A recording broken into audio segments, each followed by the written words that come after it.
Hello friends, welcome back to my channel. My name is Ankur Mehta. दोस्तों, Telugu industry के साथ ना कुछ कंट्रोवर्सी चल रही है। क्या है? एक तो नॉर्थ में है और एक खुद वहीं के स्टेट तेलंगाना, आंध्रा, हर जगह पर इनके साथ अभी कंट्रोवर्सी चल रही है, जो आगे इस सिनेमा इंडस्ट्री को ग्रोथ के लिए ना थोड़ी बहुत तो भाई स्पीड ब्रेकर का या फिर बैरियर का काम करेगी और हो सकता है फ्यूचर में इनके कलेक्शंस के ऊपर भी असर पड़े। तो पहले नॉर्थ वाली बात करते हैं, जो कि टेम्परेरी है, हो सकता है सॉल्व हो जाए, और उसके बाद हम साउथ की बात करेंगे। तो रिक्वेस्ट है वीडियो को पूरा देखना, और अगर आप मेरी बात से सहमत हो, आपको लगता है सही खबर आती है, तो भाई लाइक शेयर सब्सक्राइब कर दिया करो, ताकि हमें भी कुछ मोटिवेशन मिले। तो पहले साउथ नॉर्थ से बात कर लेते हैं। देखो, आपको पता है 25 दिसंबर को बेबी जॉन आ रही है, वरुण धवन की, अटली के प्रोडक्शन हाउस में बनी है। कालीस ने इसको डायरेक्ट किया है। तो जब अनिल टंडानी ने बोला भाई मुझे 50% स्क्रीन चाहिए नॉर्थ में, पीवीआर सिनेपोलिस एंड आइनॉक्स के अंदर 25 दिसंबर को, चाहे आपकी बेबी जॉन आए कि बाबा जॉन आए, कोई भी मतलब नहीं है, मेरे को 50% स्क्रीन चाहिए। तो बेबी जॉन का डिस्ट्रीब्यूटर कौन है? बेबी जॉन का डिस्ट्रीब्यूटर खुद पीवीआर एंड आइनॉक्स है। तो उन्होंने बोला नहीं भाई, ऐसा नहीं हो सकता, हम आपको ज्यादा से ज्यादा 36% स्क्रीन दे सकते हैं 25 दिसंबर को, और 42% हम देंगे बेबी जॉन को एंड 22% हम देंगे मुफासा को। तो भाई वहां पर भी अभी ए फिल्म यानी कि अनिल टंडानी एग्री नहीं हुए हैं। देखो, मैं आपको एक बात बताता हूं, बॉलीवुड के अंदर ना नॉर्थ साइड में अनिल टंडानी से बड़ा डिस्ट्रीब्यूटर कोई नहीं है। मैं हजारों बार बोल चुका हूं, यश राज भी उसके आगे खड़ा हो जाए ना, और उसके पास बड़े से बड़े स्टार की फिल्म, और अनिल टंडानी अगर आपके पास है डिस्ट्रीब्यूटर, तो भाई साहब अनिल टंडानी को कोई हिला नहीं सकता, क्योंकि उसके पास पूरी मार्केट का, मेरे को लगता है पूरी मार्केट की कोई दुखती रग है। हर बड़ी फिल्म उनके पास आती है, खास करके साउथ की। जब से पैन इंडिया कल्चर चला है ना, अनिल टंडानी ने पूरी मार्केट को कब्जा लिया है। तो यही खासियत है उनकी। और मैं आपको बता दूं, अनिल टंडानी अपनी बात बनवा करेंगे। सिंगल स्क्रीन जो थिएटर्स एसोसिएशन है ना, उनको भी क्लियर बोल दिया है कि मेरे को 25 दिसंबर को 75% स्क्रीन चाहिए पुष्पा 2 के लिए, और मैं आपको बता रहा हूं वो देंगे। रीजन आपको बताता हूं, क्योंकि जब ये फिल्म फिफ्थ वीक में जाएगी ना, तो वहां पर थिएटर ऑनर्स का, एग्जीबिटर्स का शेयर बढ़ जाता है, और जबकि बेबी जॉन जब होगी तो वहां पर जो है प्रोड्यूसर का शेयर ज्यादा रहता है। तो पैसा किससे आएगा? पैसा पुष्पा से ही आएगा, मेकर्स की नजर में अगर आप देखो, एग्जीबिटर्स की नजर में आप देखो। तो ये तो होगा टेम्परेरी सोल्यूशन, इसका मिल जाएगा आई थिंक, मेरे को लगता है, और एग्री कर जाएंगे कि म्यूचुअल अंडरस्टैंडिंग जहां बनती है वहां हो जाएगा। पुष्पा 2 वैसे ही बहुत पैसे कमा चुका है, पर अनिल टंडानी को लग रहा है जब रिकॉर्ड्स बन रहे हैं तो ऐसे रिकॉर्ड बनाओ कि आने वाले वक्त के ऊपर इसको कोई तोड़ ना सके। अब इस पर आपकी क्या राय है,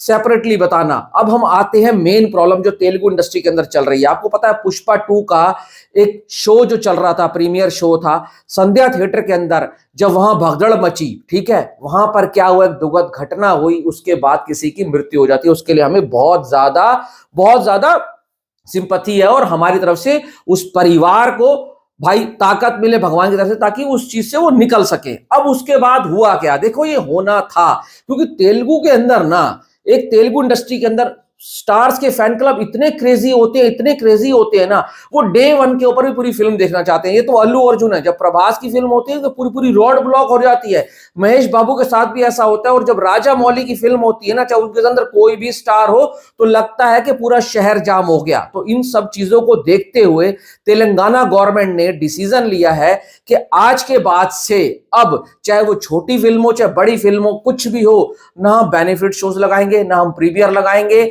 ना लेट नाइट शोज लगाएंगे, ना कुछ होगा। सिंपल जो शोज केसिंग चलती है वही होगा। हमारे पास परमिशन लेने मत आना, क्योंकि यहां से सीधा डिनाई हो जाएगा। इतना तो कहा। और आपको पता है आजकल तेलुगु इंडस्ट्रीज में जो फिल्में बन रही है ना, वो बहुत ज्यादा बजट वाली होती है, बड़े बड़े बजट की फिल्में होती है। राजा मौली साहब की जो फिल्म आ रही है वो 1000 करोड़ बजट है। प्रभास जैसे एक्टर की फिल्म कोई 400 करोड़ से कम की बन नहीं सकती। अल्लू अर्जुन भी इतना बड़ा स्टार हो गया है, उनकी भी 300-400 करोड़ से कम की फिल्म कोई बनेगी नहीं। इस वक्त बॉलीवुड की फिल्मों का बजट अगर डाउन है, तो साउथ की फिल्मों का बजट ज्यादा है, खासकर तेलुगु इंडस्ट्री, क्योंकि तेलुगु इंडस्ट्री ने ही पैन इंडिया में असली अपना रंग दिखाया, और पैन इंडिया का मतलब क्या होता है तेलुगु इंडस्ट्री ने साबित किया है। तो इनकी जो जड़ें है ना बहुत फैल रही हैं। एक सिनेमा इंडस्ट्री फैन के होने के नाते बहुत अच्छी बात है। पर एक बात बताऊं, अब क्या बोला उन्होंने साथ साथ, ना ही प्राइस में हाइक मिलेगी, कुछ भी बेनिफिट नहीं मिलने वाला। तो इससे अब क्या होगा, देखो आपको पता है पुष्पा ने 294 करोड़ कलेक्शन किया है। इसमें एक बहुत बड़ा हाथ है, जो प्राइस हाइक पहले दिन के ऊपर मिलती है, प्रीमियर शोज चलते हैं, प्रीमियर शोज के जो प्राइसेस होते हैं ना, 2-3 गुना होते हैं। अगर 80 है तो वह 240 होता है। तो वहां पर तेलंगाना गवर्नमेंट ने साफ साफ मना कर दिया है कि भाई साहब, ना ही हम आपको अर्ली शोज देंगे, ना बेनिफिट शोज देंगे, ना प्रीमियर देंगे, और ना ही हम आपको प्राइजेस बढ़ाकर देंगे। ये साफ इनकार कर दिया है। सिर्फ और सिर्फ छोटी बड़ी फिल्मों के लिए नहीं, सारी फिल्मों के लिए हमारे पास मत आना। अब तेलंगाना गवर्नमेंट ने तो डिसीजन ले लिया है, पर आंध्र प्रदेश एक ऐसा है जगह जहां पर फिल्में बहुत तगड़ा बिजनेस करती है। पर एक बात बता दूं, तेलंगाना के हाथ पीछे खींचने से आंध्र स्टेट पर ही फर्क पड़ेगा। क्या पता वहां के भी सीएम इन सब चीजों को देखते हुए यहां पर ये डिसीजन ले ले, क्योंकि जहां पर मैटर क्या है ना, सेफ्टी का मैटर है। आज एक की मृत्यु हुई है, कल फिर से भगदड़ मच गई, तो फिर क्या होगा?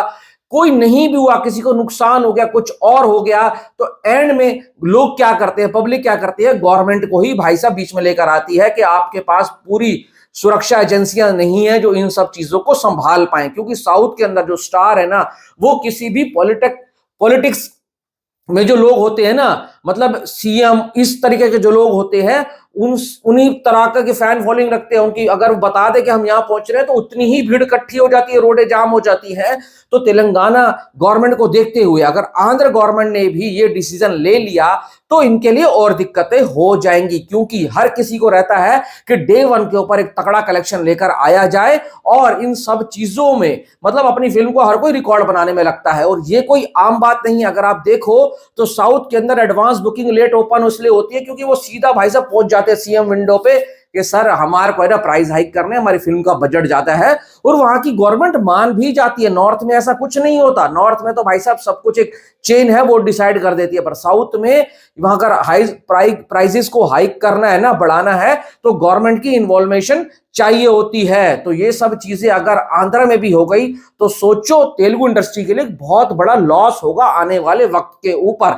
अब ये क्या है, देखो आगे स्पिरिट आ रही है, सलार 2 आ रही है, राजा मौली साहब की फिल्म आ रही है, अल्लू अर्जुन की नेक्स्ट फिल्म आएगी, और वहां की अब फिल्मों का बजट 250, 300, 400 करोड़ मिनिमम होता है। और अगर इस बजट में उनको रिकवर करना है ना, तो थोड़ा बहुत प्राइस हाइक चाहिए होता है। क्योंकि अगर सिर्फ तेलंगाना को आप छोड़ोगे तो बहुत से लोग कहेंगे आंध्र में तो है ना, हमें कोई दिक्कत नहीं है, पर आंध्र में भी कुछ ऐसे जगह है, ऐसी भाई जगह पर होती है जहां हर करीब प्रॉपरली रिकवरी नहीं हो पाती। जब डिस्ट्रीब्यूटर की रिकवरी नहीं होगी तो ओवरऑल वो लॉस में जाता है मामला।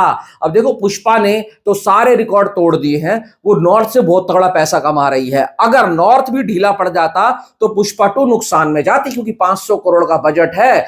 पुष्पा को भाई साहब 70-75% जो प्रॉफिट है ना, और जो कलेक्शन निकाल कर दे रहा है, वो सिर्फ और सिर्फ नॉर्थ बेल्ट निकाल कर दे रहा है। अब मुझे क्या लगता है, तेलुगु इंडस्ट्री ना आने वाले वक्त के ऊपर हर फिल्म को उस तरीके से बनाएगी और उस तरीके से प्रमोट करेगी कि भाई अगर अपने यहां पर वो सपोर्ट नहीं भी मिले तो नॉर्थ में मिलना चाहिए। वो नॉर्थ की नब्ज पकड़ चुके हैं। तो देखने वाली बात होगी आगे गवर्नमेंट किस तरीके से इन चीजों के ऊपर काम करती है, और मेकर्स जो है बड़े बड़े वो इन सब चीजों को कैसे लेते हैं, कि अपना बजट कट करेंगे या फिर एक्टर्स की फीस को कट करेंगे। क्योंकि ये प्रीमियर शोज जो होते हैं पहले दिन के कलेक्शन में बहुत बड़ा योगदान देते हैं। अब आप बताओ आपके हिसाब से क्या चीज ठीक है। मैं अगर अपना पॉइंट ऑफ व्यू जहां सेफ्टी है, जनता की भाई साहब सुरक्षा की बात होती है, तो गवर्नमेंट का सही डिसीजन है। नहीं तो आप जरूर बताना। Thanks for watching.